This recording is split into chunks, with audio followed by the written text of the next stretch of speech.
Hello and welcome to Beth's Talks. I'm joined today by Candice Box from Honolulu in Hawaii. Welcome, Candice. Hi, Bev. Thanks so much for having me here. Oh, it's lovely to have you here. Now, Candice is an intuitive life coach and an energy healer. She runs two successful businesses in Honolulu, one as an intuitive life coach and the other as a massage therapist. Now, Candice is not only an energy healer, but she's also an ordained minister and an earth steward. Now, Candice, you do some amazing work.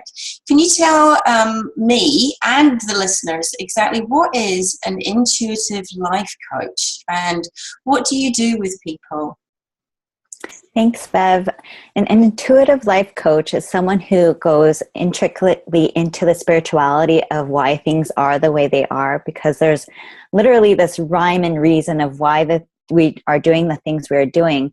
And I work personally with people who are going through many transition and changes, especially entrepreneurs who are going through so many roadblocks and trying to get their businesses off the ground and listening to their divine guidance, but unsure of how to bridge the two together and being able to get over those blocks and really step into an alignment with their soul's energy and purpose. Oh, wow. That's quite interesting, isn't it? So when you talk about blocks, what do you mean exactly? So the blocks can come in so many forms. We have limiting beliefs, we have habits, we have patterns, and we have other people's opinions of us that begin to disrupt our own ideas, our own true purpose and our path. And so what happens, we begin to run these loopholes where we repeat stories over and over and over again because we're in that block, we're in that pattern. And so we don't know how to rise above it unless we become aware. And a lot of the things that we are blocked by are unconscious. We aren't aware that we're operating from them. Like, for instance, for me, one of the things that I've been noticing for myself is this need for approval. And so instead of making my own choices and being very decisive and confident in my choices, I end up looking to other people for their approval and asking, what do they think? Not realizing that I'm actually needing them to tell me it's okay that I'm doing a certain thing. So that program has been ingrained in me because with a deeper belief of I'm unworthy. So then I'm not sure of my decisions. I'm not sure of my choices. So things like that can block us from what we really want, and they're all unconscious. So it's so important to start to become aware of yourself, what you're doing, and the only way to do that is actually to observe yourself and just take notice of your feelings and what you're doing so that you can notice where these blocks are. Yeah, so I mean, it really is, the first key is self-awareness, really, isn't it? It is, because if you're not aware, then you'll just continue doing it over and over and over again. Yeah. So, I read more and more about how we are made up of energy, and our thoughts are energy, our feelings are energy. So, how really would somebody know if they've got a block? Is it just that you sense that same thought over and over and over again? Yes, what happens is we all have these wonderful intentions that we want to manifest. And it seems as we are working towards it, what happens is we kind of hit this block. It feels like a cap on, why is this happening to me again? Or how come I can't get past this point?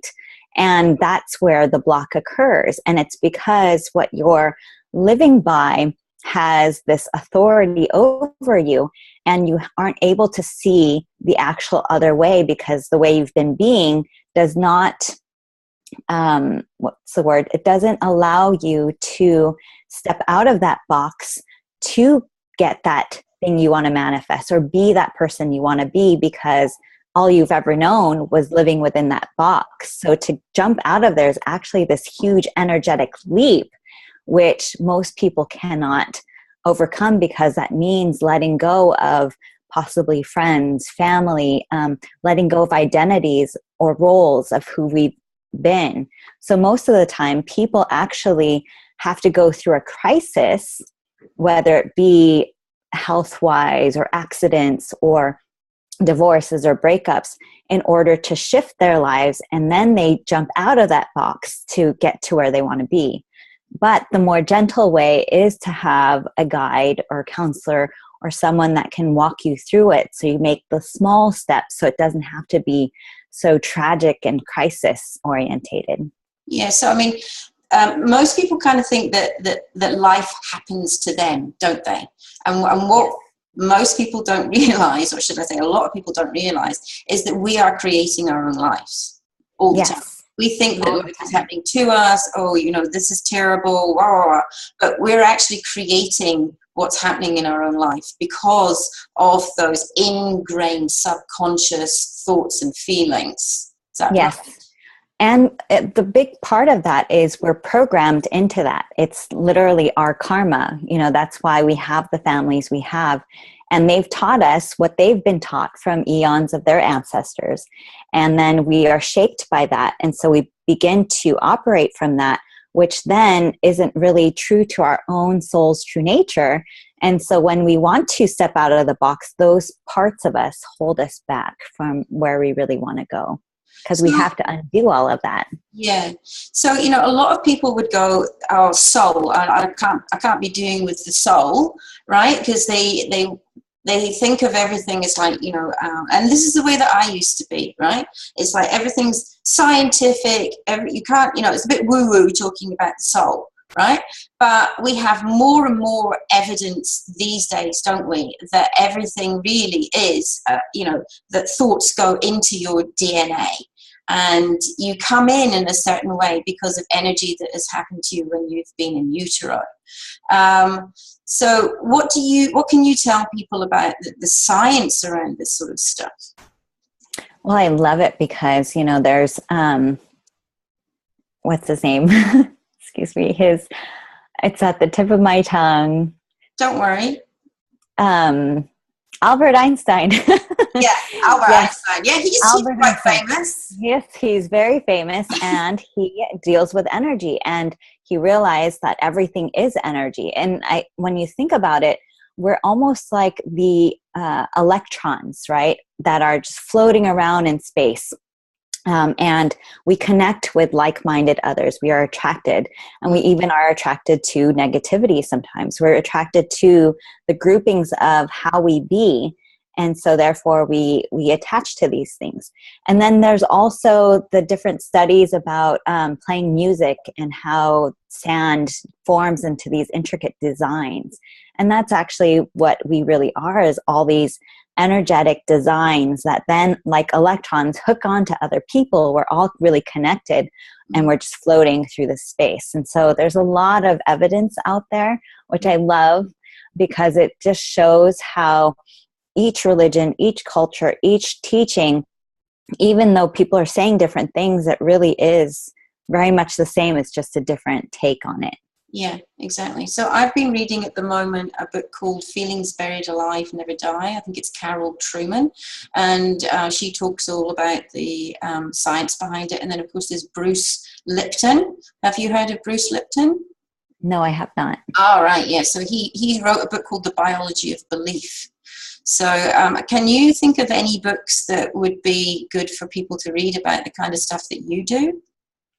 Well, my most favorite is Eckhart Tolle, New Earth.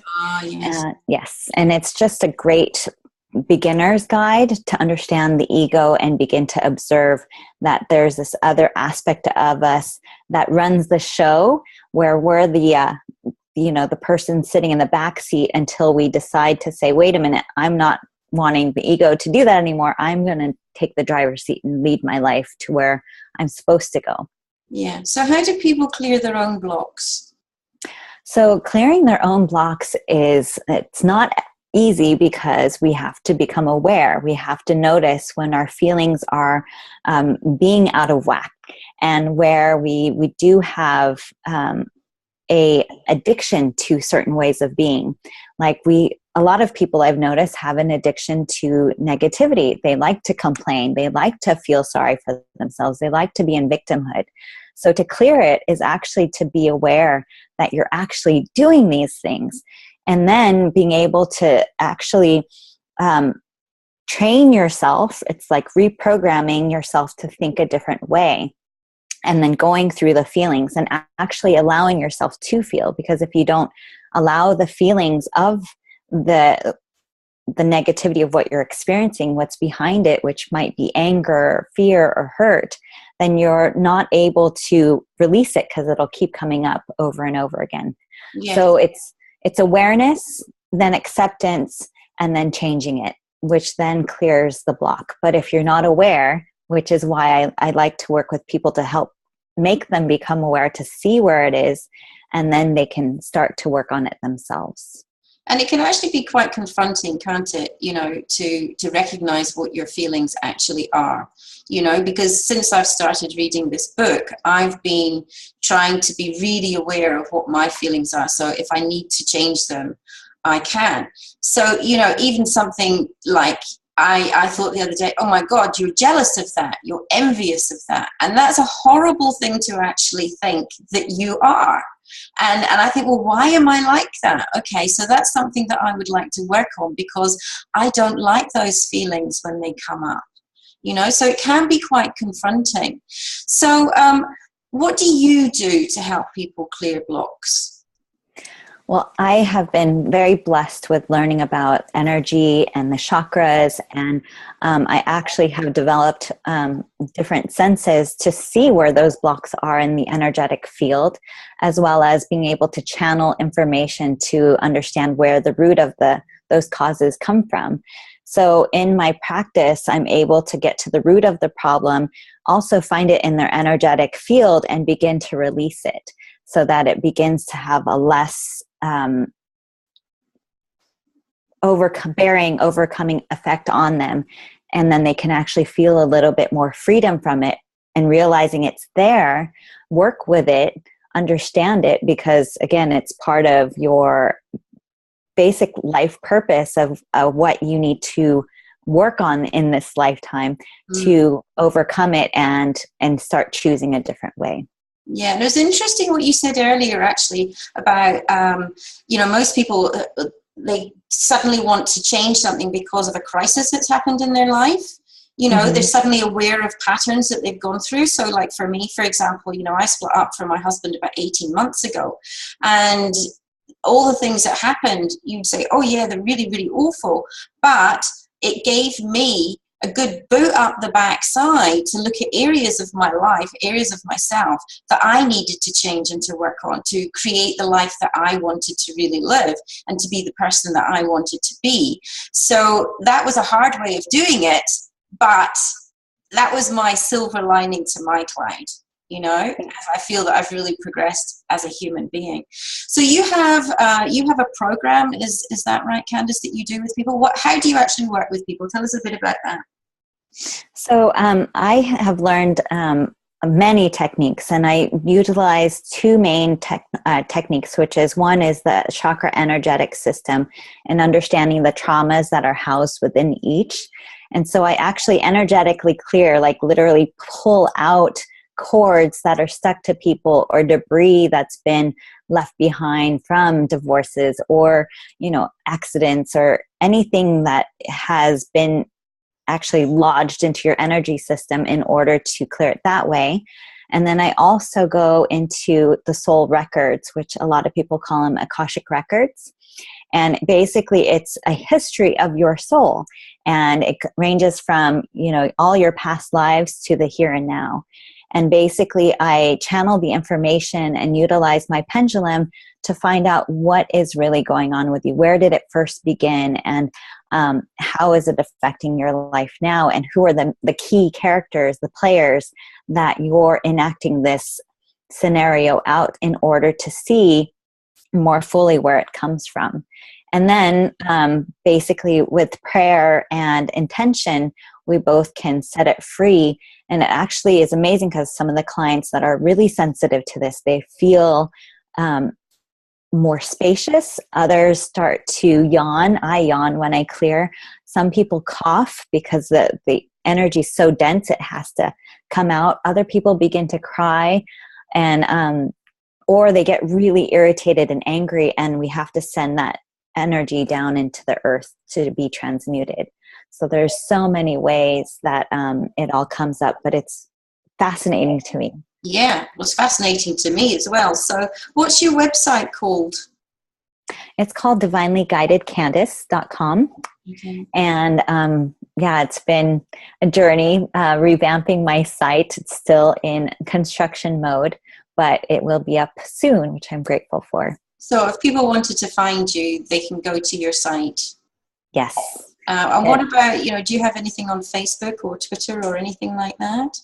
Most people come to my profile page, and it's Candice Box, or I have a Facebook group called Divinely Guided Soulpreneurs that I just actually started a few months ago, and it's already a lot of people are coming in, a lot of activity, and we just talk about the blocks and living the entrepreneurial life and all the different things that come about that keep us stuck or insightful, or at the same time inspired, so that we can all work together as a collective and lift each other up and start doing wonderful things on this planet.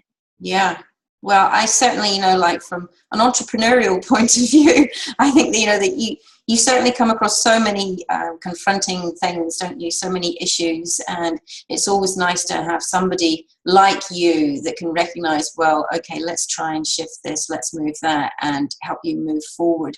But I didn't ask you before, how did you actually become an intuitive life coach?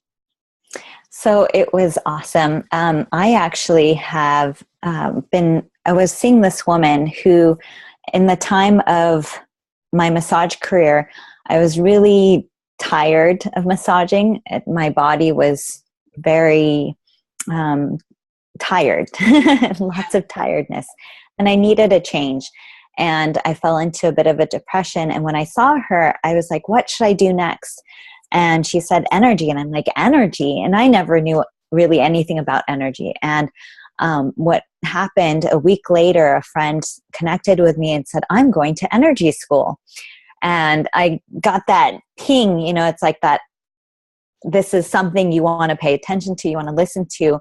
And so I did, and I went to a 3-year program of the school, and it literally changed my life. It helped me see how I've been acting and where I've been acting from, and what things I've kept from being open in my life. And now, because I've been able to really look deep inside of myself, I've actually gained the gifts of the intuition, the channeling, the seeing of energy, and even speaking to departed ones, which has been pretty amazing. So you just never know what you're capable of until you allow yourself to go there. Yeah, because I actually heard somebody talk last year, and she said that everybody has these abilities, but it's just whether we can hone in on them, whether we're, because most people, I think, I don't know whether this is true, but children apparently are a lot more open. And as you get older, you get more and more closed. And, you put those blinkers on and you just see it as a lot of old woo-woo. But how does anybody know if they have, I don't know, if it's their path to do something like that? Like, you had a look into the energy school and you obviously felt drawn to it in some way. So how does anybody else know if they can do the same things and hone in on those kind of abilities that you have? Well, I find that people have a calling towards it. And the more I talk to other people that have had these intense intuitions or sixth senses, they have had feelings of it. And what I find really important, which my teacher definitely emphasizes, is to find a reputable teacher that can guide them, someone that has walked that life, because we can get sidetracked. There are definitely a lot of different kinds of energies out there, and if we tune into the wrong one, then we can get swayed and do things that are not necessarily for the highest and best. So I feel like there's a calling that comes upon with people at a certain time, whether it be to yoga or meditation, and they just are more interested in it. And then soon, if they're more open to that, it's like spirit directs you to where you're supposed to go. Right. I kind of feel like that about what I do. I feel like, everything that I've done is always ends up being something about women, and empowering women, whether that was through my photography or whether, it's what I do now with my health coaching. So yeah, I kind of feel like that's my calling, Anyway, Absolutely. So what are you working on right now, Candice? You're writing a book or something, aren't you? I am. I'm really excited about it. And because I've had so many amazing life experiences and chaotic life experiences, and I've overcome them, I'm definitely not the same person I used to be. It's like a 180-degree turn. Most people have no idea who I am or what I'm about. And I actually like being able to look back at my life, see the changes I've gone through, because it has been so brave and courageous that I'd like to give that back to others, because there's a lot of people out there that are hurting, and if they can see through my story how I've overcome and changed things and really became the woman I am now, then maybe they can get some inspiration and do it too. Well, I think that's fantastic. We all need a bit of inspiration, don't we? I mean, I get told that I'm an inspiration for my age group about, health and fitness and things like that. So, I love reading books that are kind of self-help books. Because, even if the whole thing doesn't help you, a little bit of it helps you. There's always those light bulb moments in there. And I'm sure with your life story, there would be a lot to glean from that. So anyway, well, thanks so much for coming on. It's been really, really great. Quite different from the other people that have come on so far. But, I've really, personally only been finding more about the universe and thoughts and feelings and, this law of attraction that everybody talks about, and even, the spirit world, only really in the past sort of 4 to 5 years. And it's amazing how much I've learned in just a short space of time. And also the amount of people like you that I've met, that just seem to just suddenly come into my path. There you are. There's another person confirming that it's all true. It's all there, But anyway, listen, thanks so much for coming on. And as Candice said, you can find her on her website. It's divinelyguidedcandice.com. Is that correct? Correct. Yes. Or join my group, Divinely Guided Soulpreneurs. Yes, which is on Facebook. So thanks again, Candice. And thank you so much, Bev. Have a lovely, what time is it in Hawaii right now? It's only noon over here. So. Oh, wow. So we're not that far behind you then. No. Only just, should I say, ahead of you. But we're the next day, apparently. Is that right? What day is it for you today? Today is Thursday. Yes, so it's Friday here. So we're a day ahead of you, but a very similar time. Anyway, thanks again, Candice. Thank you so much. Okay, bye-bye. Thanks for watching, everyone. Bye.